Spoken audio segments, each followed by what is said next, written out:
so it's live now. So if you go to our YouTube channel, it's just live with the chances.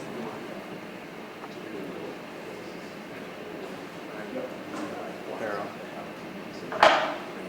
So, P-E-R-R-O is Sierra Lindsay, and then Jim Brown. Jim Brown and her reports and found, which is the one with you felt processors. It's the only one I think that We know that Andrew and their Barnacle is the biggest southeastern Alaska felt processor, and they buy all their felt. Well, they have a contract to buy all the felt from compiling source. Notions Alaska's kind of doing research. What kind of felt can grow around here?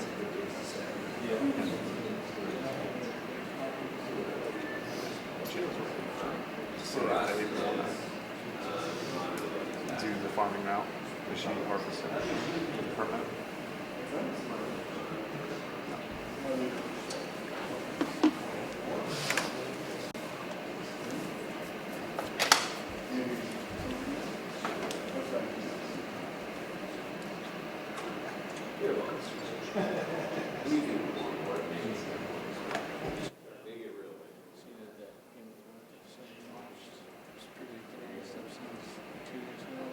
It's predicted on what? The Simpsons.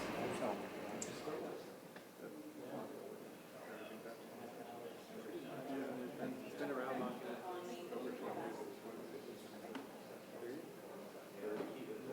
Okay. Awesome. Thanks. Since the 80s. It's almost as cool.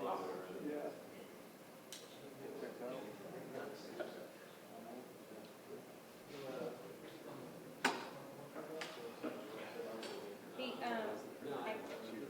what? Yeah. Hey, You know, we're still waiting. it was just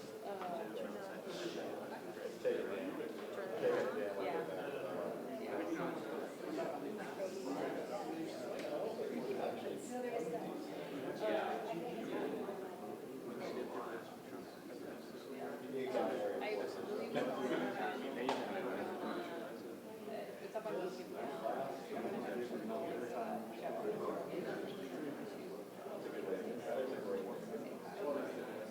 it's one of my People are asking you, yeah.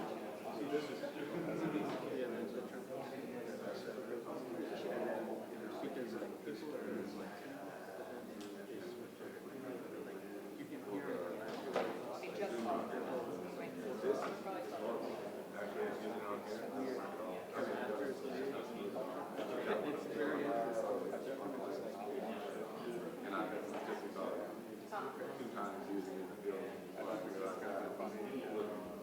yeah, I know. I wasn't sure if we were.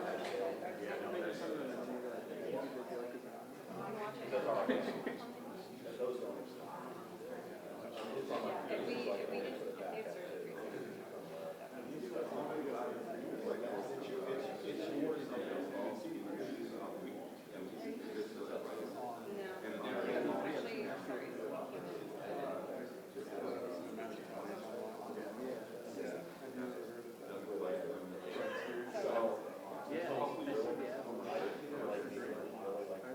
I think I was probably watching it last night,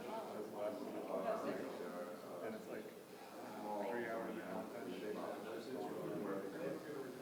What it takes to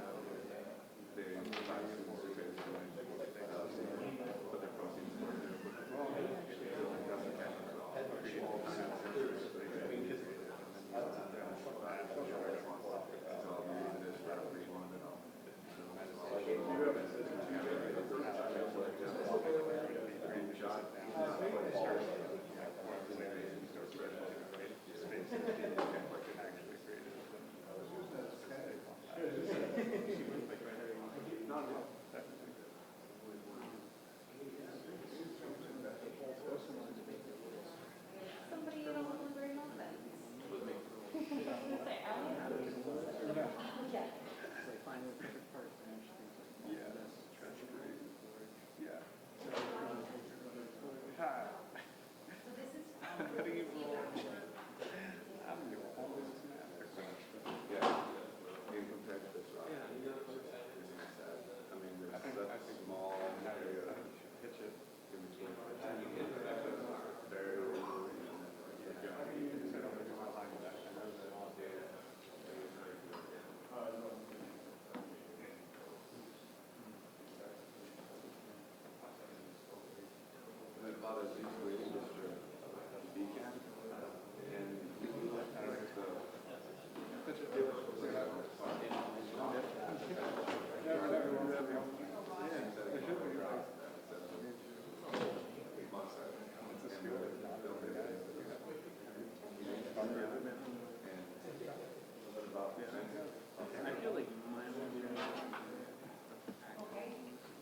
Nothing.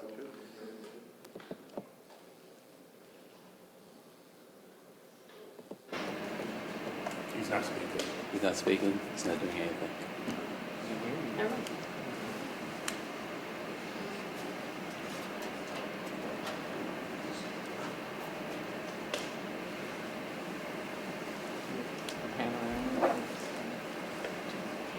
I was there for like 45 minutes.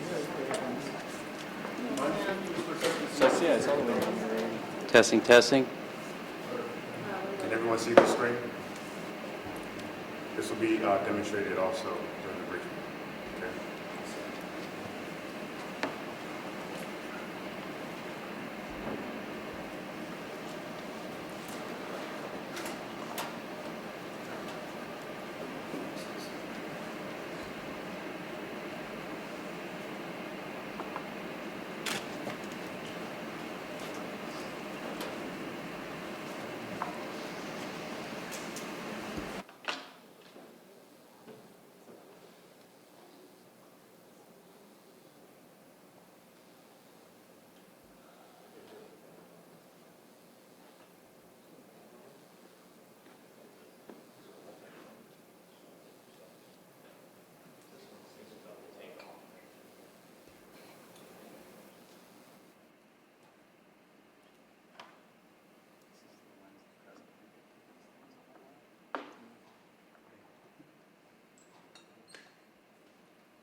Is that good?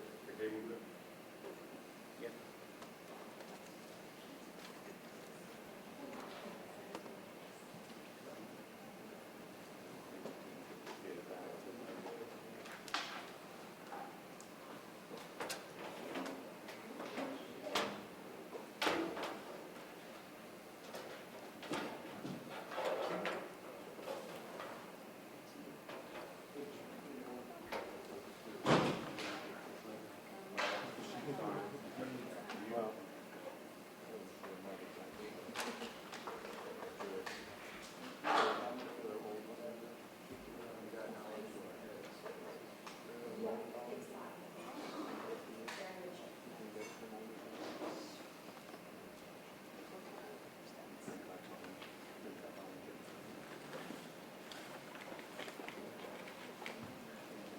Stand by.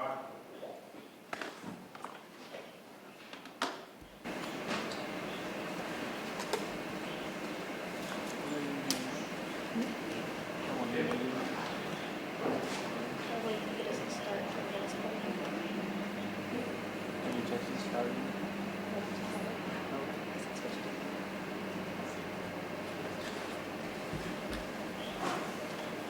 Okay, thanks for coming. Jennifer Homendy, NTSB board member, JENNIFER, HOMENDY, will be providing a briefing on today's activities, the investigation of the Ketchikan accident. With her will be Aaron Sauer, the investigator in charge. That's AARON SAUER, and they will take some questions.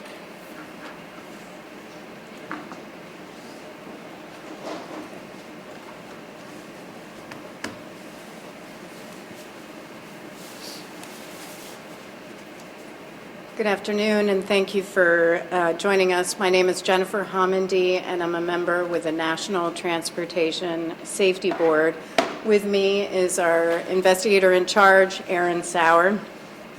I want to start by thanking a number of entities and people who have been really helpful to the NTSB while we have been here on this particular accident. The U.S. Coast Guard, TEMSCO helicopters, Alaska State Troopers, Ketchikan Volunteer Rescue Squad, and a host of fantastic volunteers. We really appreciate all your efforts. After yesterday's media briefing, Aaron and I and our structures expert went to the accident scene to start getting a lay of the land. And then yesterday evening, we held our organizational meeting. At the organizational meeting, we established parties to the investigation. And here's what I mean by parties to the investigation. These participants are part of our fact-finding portion of the investigation. These are technical experts that we need information, who can help us obtain information. They are not part of the analysis of the accident. They have no role in developing our reports, and they do not play a role in development of our recommendations. The parties to the investigation are the Federal Aviation Administration, TAC-WAN Air, and then two accredited representatives. One is the Transportation Safety Board of Canada, whose advisor will be Viking, and the Australian Transportation Safety Board. There were Canadian and Australian nationals on board the aircraft, and both of the aircraft were manufactured in Canada. In addition to establishing the parties to the investigation, we established working groups and designated the participants from the list of parties to those working groups. We have three working groups. Airworthiness. The airworthiness working group will focus on the structures, the mechanical aspects of both aircraft, and maintenance of both aircraft. We have an operations working group. The operations working group will look at both operators. They will look at the pilots and then company policies and procedures, and look at whether those policies and procedures were followed. Our third working group is human performance. And the human performance working group will focus on pilot performance, pilot decision-making, and fitness for duty. That was all yesterday. This brings us to day 2. So we are day 2 of the investigation, and a lot of work was conducted today. We requested a lot of information. Those information requests are in, and we're waiting for information back. We started our interview process, starting early this morning.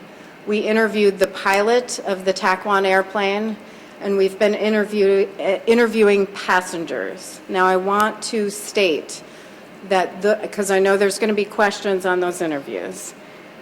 Those interviews started very early this morning. They are continuing as I speak. They have been in a room. I have not had the opportunity to speak with any of the investigators or participants in those interviews, so I have no information on those interviews. What I do have information on is recovery of the wreckage, and that was a major part of our day, and it's ongoing. What I decided to do was bring with me a couple of visuals. First, this is the preliminary data that we have on the flight track of the TAC-WAN plane and the Mountain airplane. The track on top, that is the TAC-WAN airplane.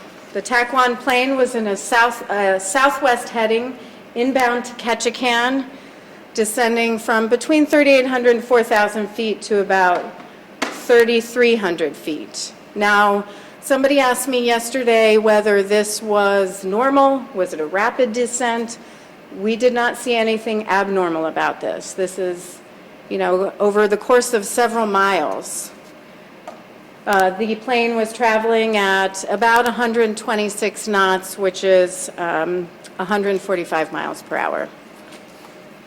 The Mountain airplane, which is the line on the below that, was traveling at a west-southwest heading, also inbound to Ketchikan, maintaining an altitude of about 3,300 feet at 106 knots, which is about 122 miles per hour. Now, we have a second slide to show where the wreckage is. The TAC 1 plane is the DHC-3T Otter. The TAC 1 plane was submerged in 75 feet of water and only about, I would say, 50 feet off the shore. The TAC 1 plane was recovered today. It was taken by a crane, placed on a barge. A tarp was placed over it. And so that will be transferred back to Ketchikan on the barge and placed in a secure hangar. The Mountain Air plane, there's a significant difference in the debris field. The debris field is much larger for the Mountain Air plane, which is the DHC-2 Beaver. The estimated debris field, it's estimated at between 1,000 feet by 3,000 feet. So 1,000 feet by 3,000 feet.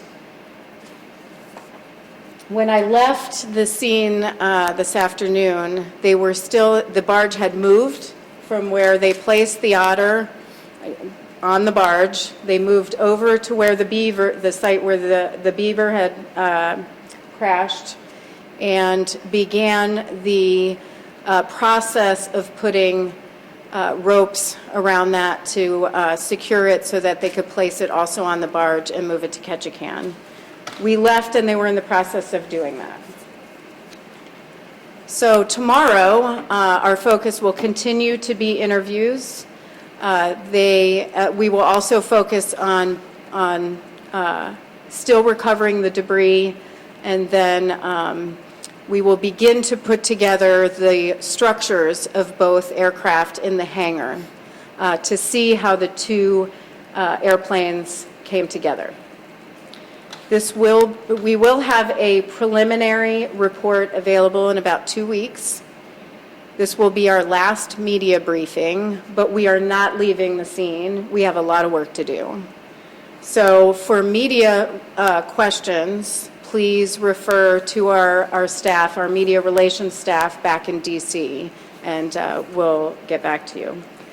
Now I'm going to take questions. Please raise your hand, state your name and your affiliation. I will recognize you. Any questions? Yes. Patsy Sherman, KTVA Channel 11. Can you kind of describe what you saw both of those areas? I know you were saying that the wreckage for one of them was a little bit wider. Can you kind of explain a little bit more? The question is, can I explain what I saw at the accident scene and the wreckage? On the Otter wreckage, it is submerged in 75 feet of water, so it was very difficult to see. When we went out to the crash site yesterday, there was a rope that was placed on it with a buoy, so we knew where it was. So that has now, it's a very large piece that is now on the barge, again wrapped in blue tarp. When the the Beaver, the Mountain Air plane, a portion of it is in the water and the floats are visible from there. The debris, there's a lot of debris in different areas, including on the mountainside. And so that'll take some time to collect that. Next. Yes. Briar Stewart with CBC. You mentioned yesterday about looking into whether or not flight plans have been filed. Have you been able to do that? The question is, have we been able to verify whether flight plans were filed? That is something we have requested, and we're still looking into that and waiting for that information back. Yes. Well, it's a stage from Channel 9 Australia. Just a couple of questions about the Australian. How will the NTSB be ensuring that the Australian man's family is getting the right information about what went wrong?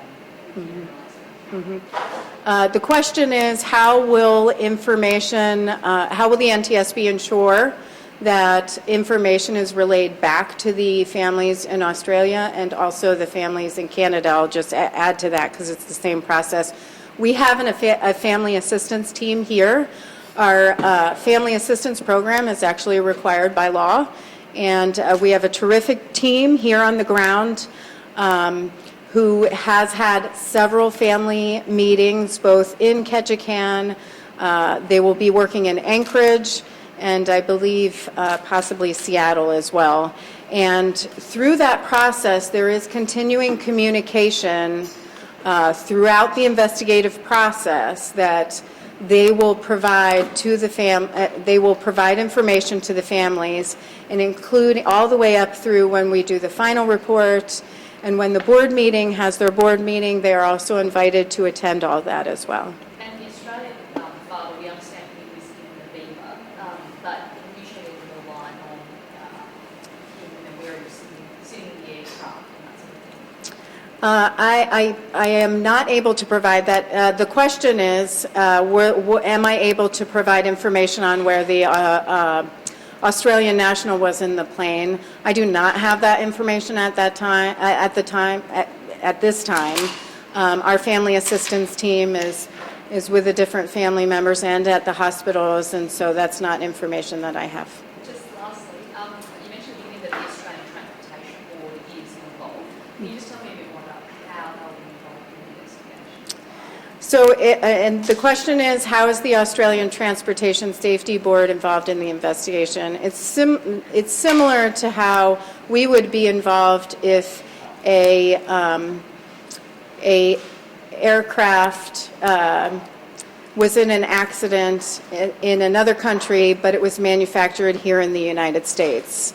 They are technical advisors to the NTSB, but they aren't actually part of the investigation, but they're more technical advisors. So they'll have access to the facts around the collision. Is there anything you want to add to that? No? Okay. What sort of, the fact that there was no cockpit recorder or data recorder in a high float plane, what sort of challenges does that create from the investigative point of view in terms of what actually happened? Okay, so the question is, what challenges does it present for the NTSB to not have a cockpit voice recorder or a flight data recorder in both planes? The NTSB conducts a number of investigations where there are no cockpit voice recorders or flight data recorders in planes. We have other ways of obtaining information. Information is available from some technology that was on the TAC-1 plane. There's information from the Federal Aviation Administration. Then there's information we can generate from other sources. Yes? Will Carr with ABC News. Can you explain why there would be debris on the mountainside at the site of Beaver? And the question is, can I explain why there is debris on the mountainside where the Beaver is? That is something we're going to be looking at. As part of the investigation, we'll collect the debris, and then in the hangar, we will start putting together the structure of the aircraft, and that's something we'll have to evaluate as part of the investigation. And does how far away the two sites are, does that tell you anything about the actual crash? The question is, how will the distance of the site have, will that tell us anything as part of the crash? Certainly that will be looked at as well.